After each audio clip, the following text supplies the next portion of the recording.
आप देख रहे हैं फिल्म में आई जिंदगी, इसको बेसिकली मैंने ही डायरेक्ट किया है। और इस डायरेक्शन के पीछे और इस कहानी के पीछे काफ़ी हद तक स्टोरी में जो मेन रोल निभाया है वो हमारे दोस्त सुनील कुमार अग्रवाल जी का है। इस स्टोरी को मॉडिफाई करने में इन्होंने काफ़ी अपने इनपुट्स दिए, जिसकी वजह से मैं इस स्टोरी को इतना अच्छा बना पाया। और जैसा कि फिल्म नहीं बनती जब तक कि प्रोड्यूसर ना हो, तो भले ही नाम मेरा भी साथ ना हो, लेकिन मेन प्रोड्यूसर तो सुनील कुमार जी हैं। इन्हीं की बदौलत ये फिल्म मैं पूरी कर सका। बाकी और तो मैं इसके बारे में क्या बोलूं, मेरा बोलना अगर सब कुछ मैं ही बोलूंगा तो सुनील जी क्या बोलेंगे। और फिर कुछ इन दोनों के लिए भी छोड़ देता हूँ भाई, जिसको दो लड़कियां खींच रही हैं और बीच में जो खींच रही है वो भी बैठी है, तो ये भी कुछ बोले। ठीक है, thank you very much Sunil ji. Thank you very much. आप लोगों का बहुत बहुत अभिनंदन। जैसे कि अजय जी ने बताया, जब अजय जी से मेरी मुलाकात हुई तो इन्होंने मुझे एक स्टोरी सुनाई। मैंने इनसे परमिशन ली। मैंने कहा जी अगर आप मुझे परमिट करें तो मैं स्टोरी में कुछ लीगल एंगल्स डालना चाहता हूँ। मैं आपको बता दूं कि मैं बाय प्रोफेशन एक एडवोकेट हूँ। तो स्टोरी के अंदर जो भी कुछ मैंने दिखाया, ये कोई इमेजिनेशन नहीं है या कोई ऐसी चीज नहीं है कि जो सिर्फ सोच ली गई और ऐसा हो नहीं सकता। 1 जुलाई 2024 को गवर्नमेंट ने नए लॉ इंट्रोड्यूस किए, जो पहले आईपीसी हुआ करता था उसको बीएनएस के नाम से इंट्रोड्यूस किया गया।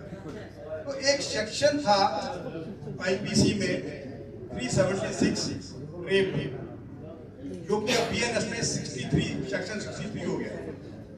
जब मैंने उसको पढ़ा तो उसमें मुझे एक लकूना नजर आया।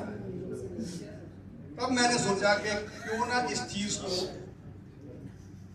पब्लिक के पास लेके जाया जाए और एक कोशिश की जाए कि या तो कोई नया एक्ट बने या इस एक्ट में कोई अमेंडमेंट आए। तो उसी चीज को मद्देनजर रखते हुए ये स्टोरी में चेंजेस किए गए और इसे फिल्म का रूप दिया गया, जो आपने अभी ट्रेलर के जरिए देखा। लॉ में जेंडर इक्वलिटी नजर नहीं आई। जो रेप का या सेक्सुअल असॉल्ट का जो ऑफेंस है, यह मान लिया जाता है कि वो सिर्फ मेल ही फीमेल के अगेंस्ट में कर सकता है, जबकि ऐसा नहीं है।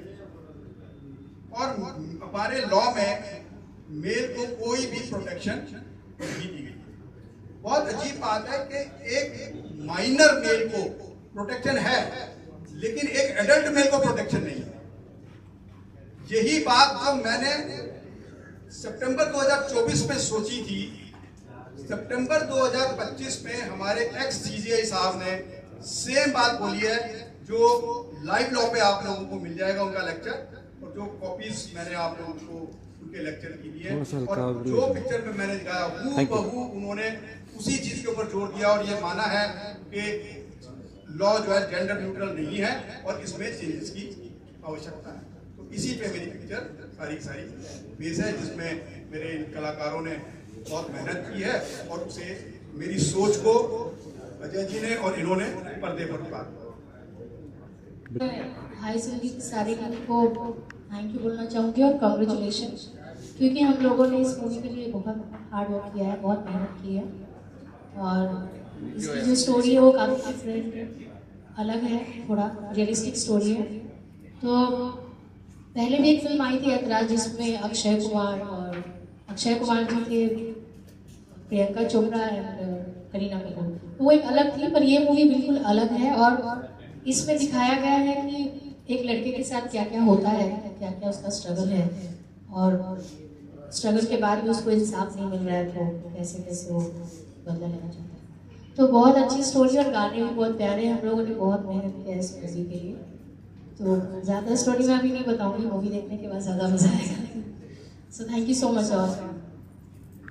और First of all, thank you so much Ajay sir and Sunil sir जिन्होंने मुझे अपॉर्चुनिटी दी फिल्म में काम करने के लिए। और जैसा कि सर ने और अजय सर ने, सुनील सर ने और आयुष ने बताया फिल्म के बारे में, तो इसका बहुत ही अच्छा कॉन्सेप्ट है। अगर आप इसको देखेंगे तो आपको बहुत नई चीज़ें जानने को मिलेगी और सीखने को भी मिलेगी, खासकर तो पुरुष प्रधान समाज के लिए। और जैसे कि पुरुषों के लिए जैसे सर ने बताया कि कोई रूल्स एंड रेगुलेशंस नहीं है इंडिया में, तो अगर आप ये फिल्म देखेंगे तो आपको बहुत कुछ सीखने को मिलेगा और नई जानकारियाँ मिलेंगी। ज़्यादा टाइम ना लेते हुए, thank you so much for giving this opportunity. Special thanks Ajay sir and Sunil sir. Thank you and entire thank you so much sir. यहाँ पर एक गाना है जो मैं सबसे लास्ट में रिलीज करूँगा। अरे कभी लेके आए? 19 अक्टूबर मिला नहीं, मैं मिलता हूँ। गाना है वो भगवान श्री कृष्ण के ऊपर। उस गाने को बनाने में इन्होंने बहुत मेहनत की, करीब 1 साल का टाइम लगा इनको उस गाने को बनाने में। और कोशिश हमने भी शूट में अच्छी की है। शायद हो सकता है कि आप लोगों को वो गाना पसंद आए। अगर पसंद आया, पब्लिक को पसंद आया, तो हमारी मेहनत भी वसूल हो जाएगी। बाकी पब्लिक से, जनता से नारदन ऐसा क्या कह सकते हैं। क्यों ज्योति जी, भाई कह रहा हूँ कि नहीं? ज्योति जी हमारे बड़े पुराने दोस्त हैं, जब इंडियन एक्सप्रेस में लिखा करते थे 2007 से, ठीक है। ये आदित्य ने बड़ी अच्छी मेहनत की है उस गाने को बनाने में, और इसकी सिस्टर ने ही गाना गाया है। Thank you so much sir, Ajay sir और सुनील सर को मैं थैंक यू बोलना चाहता हूँ। पूरे स्टारकास्ट को थैंक यू बोलना चाहता हूँ। समझ आते हैं सारे स्टारकास्ट नहीं आ पाए संभव रीजन की वजह से। सो जैसा कि मेरा डिपार्टमेंट है म्यूज़िक, तो उस पर ज़्यादा बोलूँगा कम शब्दों में। सो जैसा सर ने बताया, रिलीज़ थोड़ा बाद में है गाने का, अभी अब तक आया नहीं होगा था। और उसकी कहानी बहुत लंबी रही है हम लोग के बीच। 2021 में भी सर डिस्कस अबाउट थे। 2021 में हम लोग की बात हुई थी, 24 में कंप्लीट हुआ। और वो कुछ अलग चीज़ थी, अलग फिल्म था जिसमें हम लोग कर रहे थे पहले। एक लाइन सुना मैं गा के उसका बस एक हुक्का देता हूँ जो भी आने वाला है। वॉइस तो फीमेल की है, फटी आवाज में सुनी। I not a singer but I try. बहुत अच्छा गाया है सिस्टर ने मेरी। हाँ याद है ना, तो मैंने लिखा है, मेरी मम्मी ने मुझे हेल्प की थी उसमें लिरिक्स में। तो बिकॉज इट्स राधा कृष्ण के ऊपर बेस्ड है गाना, सो मैं ट्राई करता हूँ। अगर गलती हो तो प्लीज माफ करिएगा। कान्हा की मुरली बाजे बाजे, राधा मगन हो नाचे नाचे, बोलो राधे राधे, बोलो कृष्णा कृष्णा, बोलो राधे राधे, बोलो कृष्णा कृष्णा। कुछ ऐसे करके इसका होगा। बढ़िया So बढ़िया। much। शिकायत लेकर किसी पुलिस वाले के पास तो छोड़ देती है, अगर अपने मित्र को भी बताते हैं तो लोग सीरियस नहीं लेते हैं इशू को। पहले तो पूछेंगे 3 लड़की 4 लड़की मजा है। ये जो धारणा है लोगों के मन में, खासकर मेल पुरुष को लेके कि उनके साथ कोई रेप नहीं कर सकता। ये तो फिल्म इस बात का, अगर मान लीजिए रियल में अगर आपके पास 4 लड़कियां आती है, आप इंजॉय करेंगे क्या उसकी पीड़ा सहेंगे? क्या आपका मानना है? आपका व्यक्तिगत राय क्या है? सर ये तो डिपेंड सिचुएशन पे करता है कि मतलब आप किस सिचुएशन में हैं, तो भाई ये तो ऑल डिपेंड ऑन सिचुएशन। अगर आप कैसा फील करें और कैसा कंफर्ट जोन है, तो अभी मैं क्या बोलूँ उस पे कि मतलब उस सिचुएशन में आप क्या करेंगे। ऑफ कोर्स अगर 3-3 4-4 लोग रहेंगे तो ऑफ कोर्स अनकंफर्टेबल फील करेंगे और आपको चीजें अच्छी नहीं लगेगी, तो ऑफ कोर्स।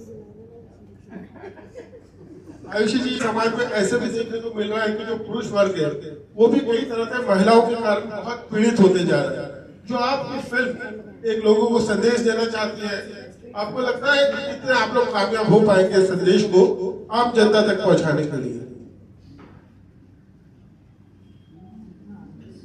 पहले तो जो महिलाएं होती थी वो सिर्फ हाउसवाइफ होती थी, काम कम ही अलाउ होता था घर पे, मतलब बाहर जॉब करना या कोई भी काम करना। अब आजकल जितनी भी महिलाएं हैं सब इंडिपेंडेंट हो गई हैं, काम करना चाहती हैं, फिर मेल का ईगो भी रहता है कि अगर हस्बैंड वाइफ दोनों काम कर रहे हैं, अगर हस्बैंड ज़्यादा नहीं कमा रहा है, वाइफ ज़्यादा कमा रही है, तो वो भी प्रॉब्लम होता है। तो आजकल इतना ज़्यादा फ्रीडम मिल गया है, तो डिपेंड कि आपकी परवरिश कैसी है और आपका nature depends person to person. तो मैं इसमें कुछ ज़्यादा नहीं बोल पाऊँगी कि इसमें महिला का कुछ ऐसा होगा या पुरुष का कुछ ऐसा होगा, बट पहले के ज़माने में पुरुष के साथ ये सब चीज़ें होती थी। अब आजकल सॉरी महिला के साथ ये सब चीज़ें होती थी, अभी पुरुष के साथ होने लगा है ये सब।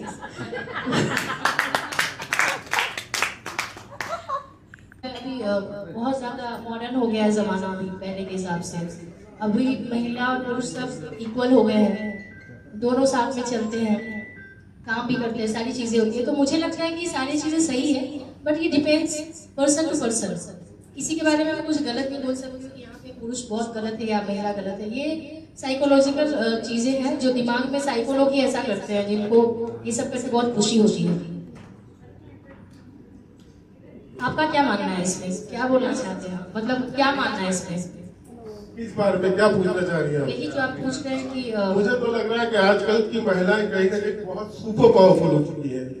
यस, ये मेरा मानना है। और इंडिपेंडेंट कारण है, मतलब क्या होता है, पहले हाउस वाइफ हुआ करती थी, इसलिए वो दब के रहा करती थी, लेकिन आज वो अब दब के नहीं रहना चाहती है, नहीं, बिल्कुल नहीं रहना चाहती और कहीं ना कहीं रिलेशनशिप में भी बंद के भी नहीं रहना चाहती। हाँ, ये बात बिल्कुल सच है। और दूसरी बात, पहले जितने मैरिज टिकते थे, जितने लंबे टाइम तक चलते थे, आजकल देखा जाए तो उतने लंबे टाइम तक कोई मैरिज नहीं टिक रहे हैं। और सब अभी पहले जैसा कुछ नहीं चल रहा है मैरिज और ये सब। तो ये सब का वजह मुझे लगता है फ्रीडम ही हो सकता है और मेंटलिटी। एक आखिरी सवाल प्रोड्यूसर साहब से पूछना चाहूंगा, सुनील कुमार सर से।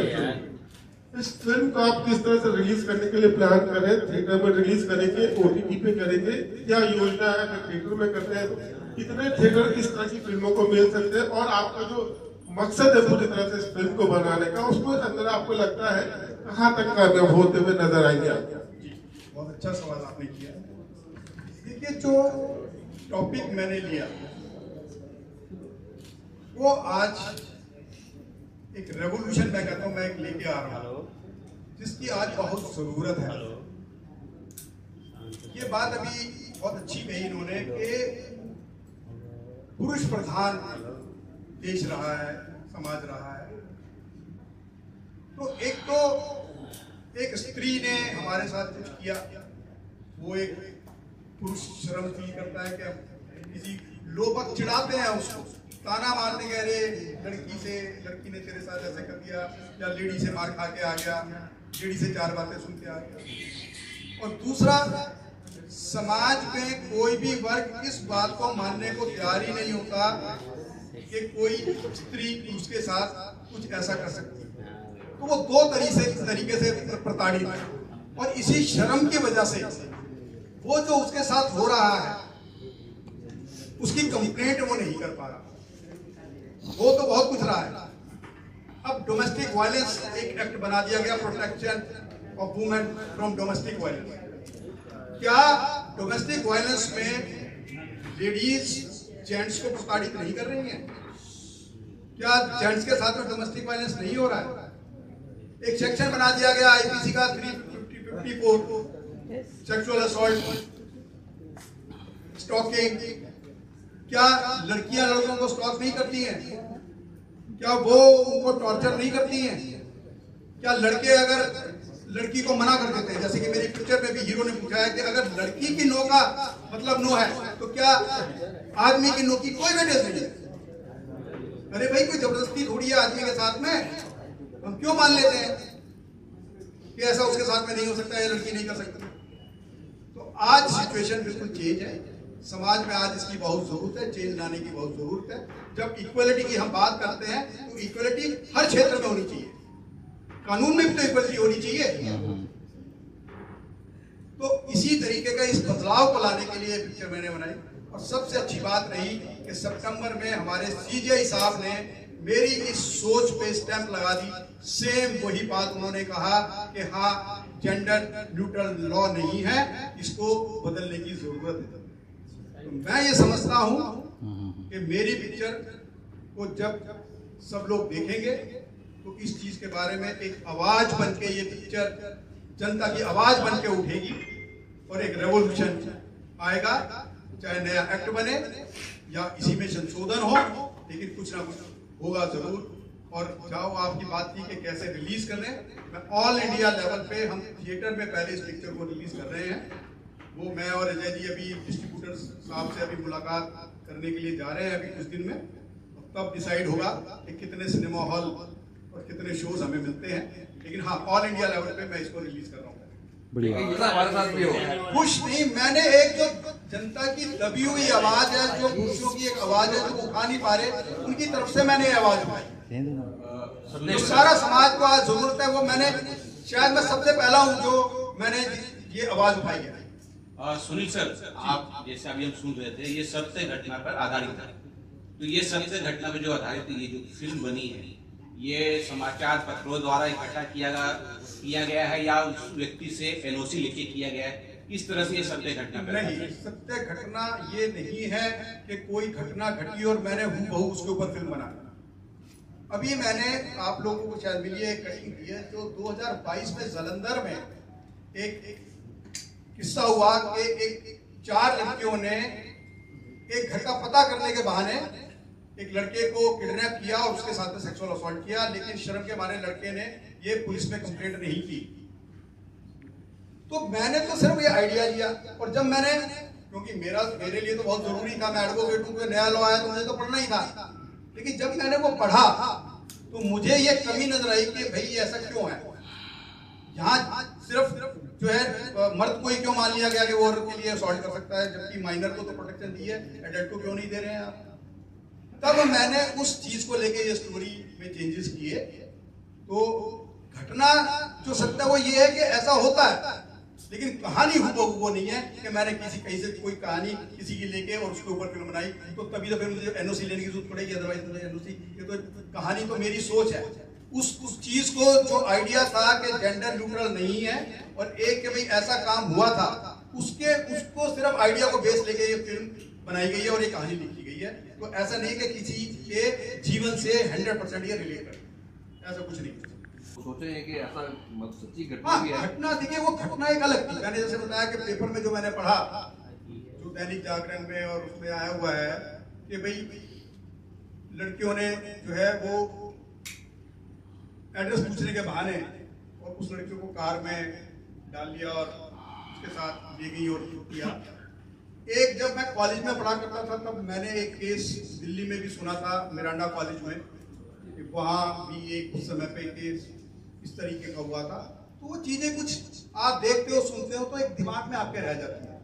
जब मैंने लॉ की, मैं एडवोकेट हो गया और अब मैंने नया लॉ जब पढ़ा तो ये बात मेरे जहन में उभर के आई और कि किस तरीके से समाज को बताया जाए, तो उसका एक जरिया मुझे अजय जी के थ्रू मिला और मैंने इसको पर्दे पर पढ़ा। वायलेंस में जब जो लॉ बना था तब सिर्फ वो लेडीज के लिए बना था, लेकिन अब उसमें एक वर्ड जोड़ दिया गया अमेंडमेंट करके, एनीवन। तो एनीवन में मेल भी आ गया और फीमेल भी आ गया। इसी तरीके से जो माइनर के लिए एक्ट बना हुआ है उसमें एनी चाइल्ड लिखा हुआ है, वर्ड है एनी चाइल्ड। एनी चाइल्ड से भी फीमेल भी है, मेल भी है।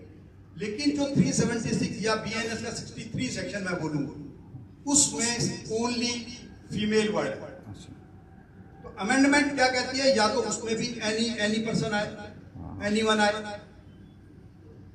तब ठीक है, या जो आज आप देखते हैं इतनी सारी, आपने पिछले 1 साल में देखा है कि जितने भी मैं न्यूज पढ़ता हूं कि फीमेल ने मेल को मार दिया, फीमेल मेल को लेके भाग गई। पहले बोलते थे कि लड़का लड़की को भगा के ले गया, आजकल उल्टा हो रहा है।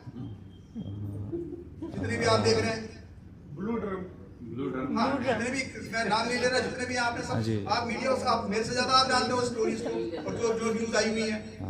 तो कहने का मेरा सिर्फ मुद्दा ये है कि इस टॉपिक के थ्रू कि भाई समाज में अब आज की डेट में पुरुषों को भी प्रोटेक्शन की जरूरत है। तो अब ये मुद्दा कहां से कहां तक जाएगा, कोई इसे पसंद करेगा, ये रेवोल्यूशन बनेगा, चेंजेस लाएगा, ये पब्लिक के और जो ऊपर लेजिस्लेटर हैं उनके हाथ में है। मैं अपनी कोशिश कर सकता था, मैंने कोशिश की। थैंक यू, बहुत बढ़िया बढ़िया। किसी से रिलेटेड है कहानी जी का, एक्चुअली मेरी स्टोरी 2017 में लिखी गई थी, 2017 में ही रजिस्टर्ड हुई थी। उस टाइम जब लिखी थी तब तो कोई ऐसे केसेस सुने भी नहीं थे और ना ही किसी से रिलेटेड। सेम जब उसको बनाने के लिए मैं सुनील सर से मिला और हम लोगों की बात हुई, तब इन्होंने स्टोरी पढ़ के मुझे कुछ बताया, तो उसमें उस स्टोरी में थोड़ा सा चेंजेस किए, कुछ सीन्स ऐड किए जो उससे रिलेटेड थे, लेकिन जो प्लॉट था वो प्लॉट वही था जो 2017 में था। तो कहानी बहुत पुरानी है, आज किसी से रिलेटेड नहीं है। वो केसेस अब सुनने को आए हैं और हमने भी ध्यान रख दिया, मैंने खासकर जब ये फिल्म बनाई, उससे पहले नहीं। और उसमें भी ज्यादातर सुनील जी ने मुझे बताया कि यार ये देख हमारी कहानी को देख के ये सुना आ रहा है और हमने कहानी पहले ही लिखी है। तो ये सीन तो अभी सब सुनने में मिली है, स्टोरी बहुत पहले लिखी थी। और एक बहुत टाइम हो गया आपको झेलते हुए, हमें बहुत देर से झेल रहे हैं। अब देर आए दुरुस्त आए तो थोड़ा इनको भी झेल लो जो फोटो खींच रही है। ये घर से तैयार होने में लेडीज को पता है ना, वैसे भी टाइम ज्यादा लगता है, और खासकर जब वो साड़ी पहनने वाले तो 2 घंटे तो साड़ी पहनने में चाहिए ही चाहिए। तो गनीमत है कि 4 बजे की जगह 5:15 बजे आ गई, ये नहीं है। मैं तो शुक्रगुजार हूँ जो बैठी है, ये पता नहीं टाइम से पहले कैसे आ गई। सारी लड़कियों को बुला जा रहा है, देख रहे हो आप। कोई नहीं, हम लेट नहीं है। मतलब मेरे हिस्से के सब लोग आ चुके हैं, मैं बाद में आई थी। हाँ, मेरा एक्सपीरियंस बहुत अच्छा रहा है। मैंने फुल एंजॉय किया गौरव के साथ। गौरव के साथ सभी लड़कियां एंजॉय करती है। गौरव कौन है लड़की नहीं एंजॉय नहीं करती? एक बहुत अच्छा एक्सपीरियंस रहा है मेरा। लाइक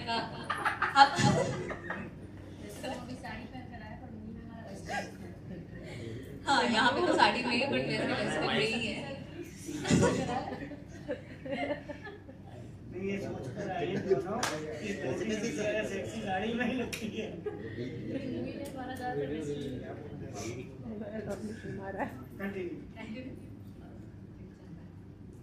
मेरा एक्सपीरियंस बहुत अच्छा रहा है। लाइक हम लोगों ने जो वर्क किया लाइक फैमिली, ऐसा कभी सेट पे ऐसा फील नहीं हुआ कि हम एक आर्टिस्ट है और डायरेक्टर सर या और भी पर्सन्स काफ़ी सारे लोग डिफरेंट तरीके से बात करते हैं एंड ऑल सब अलग अलग तरीके से उनका बात करने का बिहेवियर अलग है। चल रहा है ये चल रहा है। तो बहुत अच्छा एक्सपीरियंस, बाद में फोटो खिंचा लेना। बहुत अच्छा एक्सपीरियंस रहा है मेरा। एक टीम वर्क में एक फैमिली की तरह वर्क किया, सबने सबका ध्यान रखा। और स्पेशली मेरी तो तबीयत बहुत ज़्यादा खराब थी जाते ही टाइम, क्योंकि वहाँ का टेम्परेचर 45 डिग्री में था और मेरे को फीवर था। Then director sir, producer sir ने बोला था कि अगर ऐसा कुछ है तो एक दिन शूट भी स्टॉप हो जाएगा तो रेस्ट ले ले। बट तब भी वर्क चलता रहा और बहुत अमेजिंग एक्सपीरियंस रहा पूरी टीम के साथ। And thank you so much entire team. बहुत अच्छा लगा मुझे सबके साथ काम करके। दोबारा से भी मैं वर्क करना चाहूँगी सर आपके साथ। Thank you so much. आपसे एक सवाल पूछना चाहता हूँ। जी सर। आपको करीबन 10-15 साल से जानता हूँ मैं, फिल्में आपके काफ़ी देखा हूँ मैं। ये बताइए कि ओवर द इयर्स कैसे सिनेमा फिल्म मेकिंग बदल गया अभी? क्या ये उसका एक एग्जाम्पल है कि आपने ऐसे फिल्म बोल्ड कभी इतनी बोल्ड नहीं बनाई होगी? नहीं, देखिए ऐसा है कि मैं कोई बहुत पुराना तो नहीं हूँ, बहुत पहले से करता हूँ, लेकिन हाँ जैसे मैंने अभी रील पे भी शूट की है फिल्में। और आज ज़माना चेंज हो गया, डिजिटल हो गया सारा शूट। जो पहले प्रॉब्लम्स होती थी शूटिंग में वो आजकल नहीं होती, बहुत हर तरफ से हो गया, एडिट में, पोस्ट में, सब तरफ से। बस जहाँ तक कहानियों का सवाल है, देखिए एक सिनेरियो है जो चेंज होता रहता है। हम जब बहुत छोटे थे तो कहानियाँ कुछ और आती थी, मसाले आते थे। जैसे मनमोहन देसाई वगैरह की फिल्मों में हमने देखा कि 2 लोग बच्चे दुश्मन आ गया और विलेन ने आके गोली मारी है, बच्चे छूट गए एक दूसरे से और क्लाइमैक्स में जाकर मिल जाते हैं। आज वो दौर नहीं रहा। फिर लव स्टोरीज का आया, फिर लव स्टोरीज का भी चला गया, फिर मसाले छोड़ के फिर एक्शन आया। एक्शन भी आजकल आप देख रहे हैं कि क्या हाल चल रहा है? मैं जहाँ तक समझता हूँ कि जो मेरी है कि मैं बहुत बड़ी फिल्म तो बना नहीं सकता, इतना पैसा भी नहीं है, और ज़्यादातर बैनर्स पे मैं धक्के भी नहीं खाता हूँ किसी के पास जाके। तो छोटी मीडियम फिल्म बनाए और मीनिंगफुल फिल्म। तो आज के टाइम में कहानी की ज़्यादा वैल्यू है। एक्टर, बड़े बड़े एक्टरों की फिल्में नहीं चलती क्योंकि कहानियाँ नहीं होती। सिनेरियो एकदम चेंज हो गया, जो पहले था वो अब नहीं है। अब आई थिंक वही फिल्में सक्सेस हो रही है जिनमें कुछ नयापन हुआ। तो कहानियाँ एकदम चेंज होनी चाहिए। वो रेगुलर फिल्में तो बड़े बैनरों की कोई चल जाती है, हम जैसे लोगों की तो खासकर नहीं चलेगी। और अब वो कांति शाह का ज़माना भी नहीं रहा कि उस टाइप की फिल्में बनाएं। जहाँ तक बोल्ड है, मुझे अच्छी तरह याद है जब मैंने पहली फिल्म रिलीज़ की थी ओवर टाइम, सब्जेक्ट वो भी बोल्ड था, लेकिन उसमें भी एक रियलिटी थी। जो आम कहानी है यहाँ स्ट्रगलर एक्टर्स की, और फिल्म इंडस्ट्री बदनाम है। हर आदमी, लड़की जो स्ट्रगल कर रही है उसको समझ लेता है कि यार माल है यार, जो चाहे मजे ले लो, और कहीं तो कुछ होता नहीं। लेकिन अब रियल लाइफ में देखो तो कहाँ नहीं होता, क्या बिजनेस में नहीं होता, क्या पॉलिटिक्स में नहीं होता। लड़कियां हर जगह यूज होती हैं, लेकिन बदनाम कौन है? Film industry. और उस फिल्म में मैंने वही चीज दिखाई थी कि फिल्म वाले बदनाम हैं लेकिन करते सब है। और आज भी धीरे धीरे चेंज करते हुए भी मैं कई सब्जेक्ट ऐसे भी हैं जो मैं अलग अलग भी लाया, हर सब्जेक्ट अलग ही रहा, ये भी मेरा बिल्कुल ही डिफरेंट रहा है। बाकी डिपेंड करता है आप लोगों का, अगर आशीर्वाद दिया और आप लोगों ने सपोर्ट किया और ये न्यूज़ पब्लिक तक पहुंची, ज़्यादा पहुंची तो हो सकता है चल जाए। Thank you. अच्छा अजय जी, कई बार हिट हो जाती है फिल्म, लेकिन बहुत बार फिल्म डब्बे में गिर जाती है। लेकिन आपको कैसे ये गट्स मिला? क्या बहुत मुश्किल है स्टार्स को अवॉइड करते हुए न्यू कमर्स को ब्रेक देने के लिए? देखिए, उसके दो फैक्टर हैं। आज अगर बड़े स्टार जो बिक रहे हैं, अगर मैं उनके पास जाऊं तो उनका पियोन भी मुझे नहीं मिलने देगा। मेरे साथ हो चुका है। मैंने जब राजीव खंडेलवाल से बात की थी उसके मैनेजर से, तो उन्होंने कहा जी बैनर कौन सा है? मैंने बैनर कोई नहीं जी, मेरी 3 फिल्में रिलीज हैं और खुद रिलीज करता हूँ। तो बोले नहीं कोई बैनर होगा तो हम काम करेंगे, अदरवाइज नहीं करेंगे। फिर मैंने रजनीश दुग्गल से बात की तो उसने अपने यार मैनेजर कंपनी का नाम दे दिया। उससे मैं मिला, उनसे बात की, उन्होंने नहीं हो, अच्छा नहीं फिर तो ना हमारा ये अमाउंट होगा।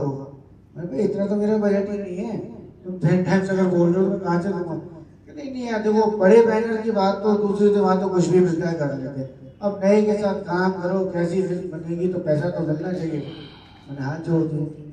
उसके बाद फिर वो बदकिस्मती से मेरी किस्मत खराब थी। आर्यमान नाम से मेरा दोस्त ले गया कि यार वो पहले उसने फिल्म की थी मेरी, तो मैं चला गया उसके पास।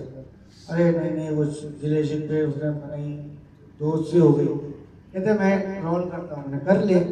फिर बोला नहीं मैं डायरेक्ट कर लेता हूँ और अजय जी मैं पैसे नहीं लूँगा, और मनीष पॉल को ले आओ। यार ठीक है यार, मनीष पॉल आ रहा भाई, चल मुझे कौन सा डायरेक्टर बनने का शौक है, तो मनीष पॉल से मेरे हो सकता है बड़ी एक्टर मिलने लगे हैं। मैंने दे दिया। उस मनीष पॉल ने और आर्यमान ने मेरी ऐसी बैंड बजाई, मतलब वो बात में बोलना नहीं चाहता सबके सामने, लेकिन उसने मुझे बर्बाद करके रख दिया। जो मैं थोड़ा बहुत उठा था वो डाउन करके रख दिया। उस दिन से मैंने यार इन एक्टरों के चक्कर में मत पड़ो। ये एक्टर यशराज, करण जौहर या मैडम वगैरह पे जाएंगे ना तो मेकअप करके टाइम पे खड़े होंगे, लेकिन अगर अजय आएगा ना तो पहले तो पैसे बहुत लेंगे, फिर शूटिंग पे आने के लिए 4 बार ये फ्लाइट की टिकटें कैंसिल होंगी, डेट्स नहीं देंगे, आएंगे ही नहीं, और आएंगे तो इतने नखरे करेंगे फिर पूरी ही नहीं करेंगे, बहुत पैसे बर्बाद होंगे। उससे बेटर है नए को लो। सपोर्टिंग भी लेनी मैंने छोड़ दिए, मैंने बहुतों के नखरे झेले, बड़े बड़े एक्टरों के नखरे झेले। अच्छे लोग भी हैं, जैसे मैं नाम लेना बड़ा खुशी से उनका चाहूँगा, अनंत महादेवन जी निहायत ही शरीफ और इतने पोलाइट आदमी और इतने बीमारी में भी मेरी शूटिंग करने आते। तो ऐसे बहुत लोग भी हैं जिन्होंने मेरे पैसे भी खा लिए और काम भी नहीं किया, नखरे भी किए। वो तब से मैंने सोच लिया कोई फायदा नहीं, अगर मेरी फिल्म अच्छी होगी तो नए लोगों को भी मिलेगी, नए लोग नए होते हैं तो नेचुरली मेरी सुनते हैं। और जब ये स्टार बन गई तो ये भी मुझे घास नहीं डालेंगे, तो कहेंगे अरे छोड़ यार, अजय की फिल्म किसी बड़े प्रोड्यूसर को बात करेंगे। अजय जी, एक और सवाल है, वो अबाउट ओटीटी, आप फिल्में बनाते हैं लेकिन आपका इतना ओटीटी प्रेजेंस नहीं है, क्या इसके बारे में कुछ कहना चाहेंगे हम? ओटीटी का भी है सर, जो बड़े ओटीटी हैं वो बड़ों के पास जाते हैं, छोटों की बात ही नहीं करते। हमारी फिल्म अगर सपोज करो 2 करोड़ की बनाई है तो 2 लाख बोलेंगे, मैं तो बात ही नहीं करेंगे तो 2 लाख बोलेंगे, और जिसने बेकार की फिल्म बनाई है उसकी करोड़ों में खरीद लेंगे। ये सोचकर मैंने आपकी बात से पूरा सहमत हूँ, मैंने अपना ही ओटीटी बना लिया। हाँ, जो पब्लिक तो देखेगी, बड़े मैंने तो क्या। Thank you very much. ये शुरू करो। हमारी ये फिल्म है हाय जिंदगी, जो एक रियलिस्टिक टाइप की कहानी है, और ये 31 अक्टूबर को सिनेमा हॉल में रिलीज़ हो रही है। और मुझे लगता है आप लोगों का प्यार और आशीर्वाद हमें मिले तो बहुत ही अच्छी बात है, हमें खुशी होगी। और मैं इसी तरह आप लोगों का मनोरंजन करने के लिए फिल्में बनाता रहूँगा, इसलिए हमें आपके प्यार की बहुत आवश्यकता है, प्लीज़ दीजिएगा। बाकी कहानी की बात सुनील अग्रवाल जी। ये एक कहानी जो हम लेके आए हैं, ये आज के इस समाज की और हमारे देश की एक आवाज़ बनाने की कोशिश मैंने की है।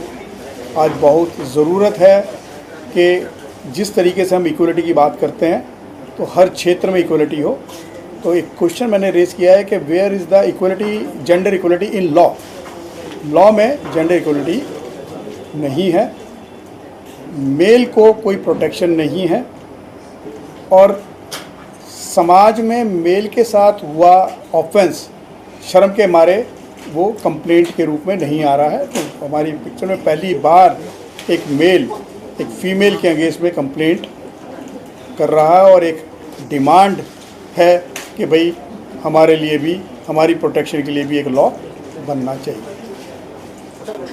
जो कहानी ऐतराज की थी उसमें क्या था कि वो उसका एक्स लवर था, है ना, तो एक्स लवर था, तो उसको जब वो मिलता है तो वो प्रियंका चोपड़ा को सोचते हैं कि चलो लिबर्टी ले लेती है। बुजुर्ग से, एक बड़े आदमी से फिजिकल सेटिस्फेक्शन नहीं होता, तो इसलिए बोले इसको ले लूँ।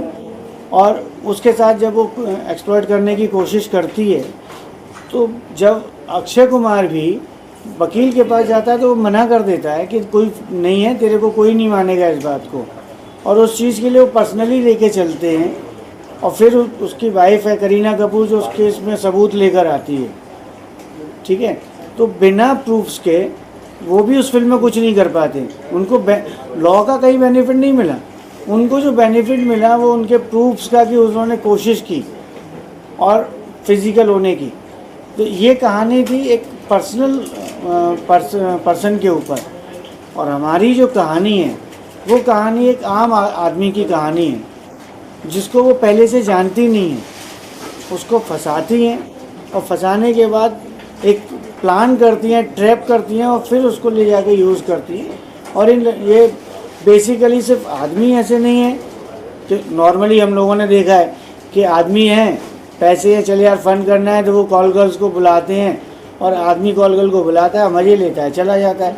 लेकिन लड़कियां भी तो ऐसा कर सकती है ना, उनको भी तो फिजिकल नीड है, तो वो भी ये काम करती हैं, तो उनका भी यूज़ है कि फ़न करो, मज़े लो, पैसे खर्च करो।